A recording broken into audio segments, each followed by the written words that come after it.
Hi everyone, welcome back to another episode of Brome Bird News. My name's Rug Thompson and I'll be filling in for Tatiana while she's away on maternity leave. Whoop, yeah, there she is. She'll be back in a couple of episodes, but in the meantime, bear with me. I'll be sharing some stories with you, we'll have some different people on the show, and as always, great content from Dr. Bird.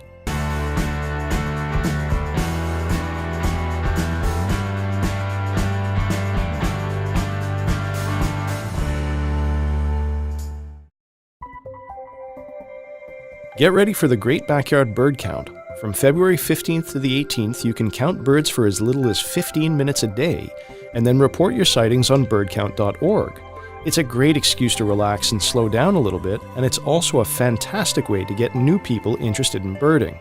For more details, visit gbbc.birdcount.org.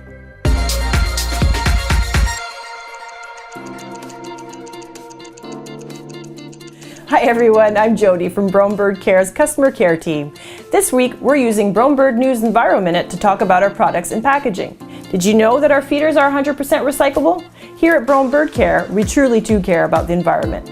We don't believe in disposable products, and this is why we provide you with a lifetime warranty on all of our feeders. Our promise is to replace damaged parts for the life of your products. And if for some reason your feeder is no longer usable or repairable, you can simply recycle it. The same goes for our packaging. Every single paper is recyclable. So don't forget, reduce, reuse, and in this case, recycle.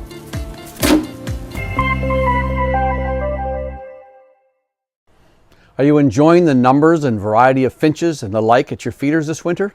My good friend from Ontario, Ron Pittaway, never fails to deliver a detailed and intelligent report on what we can expect each year at our feeders in winter. And he certainly did not let us down this year. As he predicted, this is an eruption or flight year for winter finches in the east.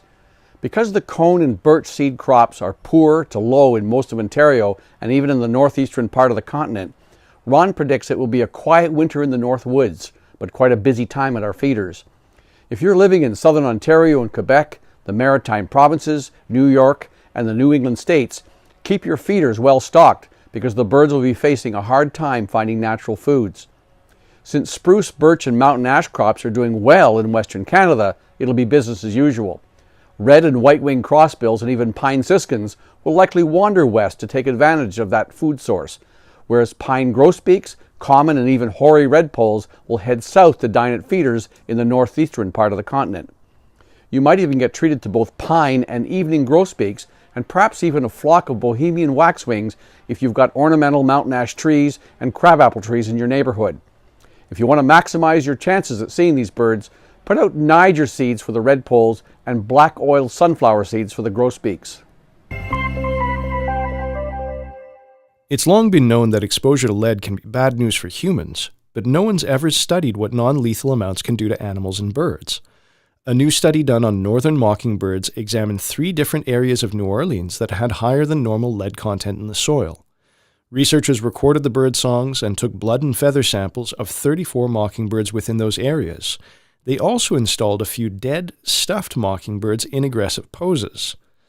What the study discovered is that birds had almost 4 times higher lead content than mockingbirds in other parts of the city, and although their songs and bodies remained the same, the level of aggression toward the stuffed birds was much higher in the 3 areas studied.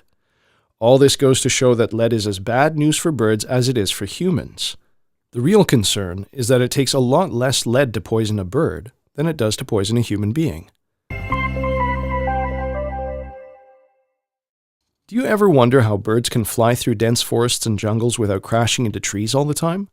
A group of researchers from the Lund University in Sweden and University of Hamburg in Germany created a multispectral camera that detects light the same way that birds see. They used the camera to take a series of photos in the forest in Sweden and the jungle in Queensland, Australia. And what they discovered is that since birds can detect infrared light, which is at the lower end of our visual spectrum, forests and jungles appear completely different to birds than they do to humans. Where we might see a bunch of green leaves, birds see many shades because each type of leaf reflects infrared light differently. This allows birds to navigate more efficiently as well as find food and water sources which show up very dramatically on the infrared spectrum.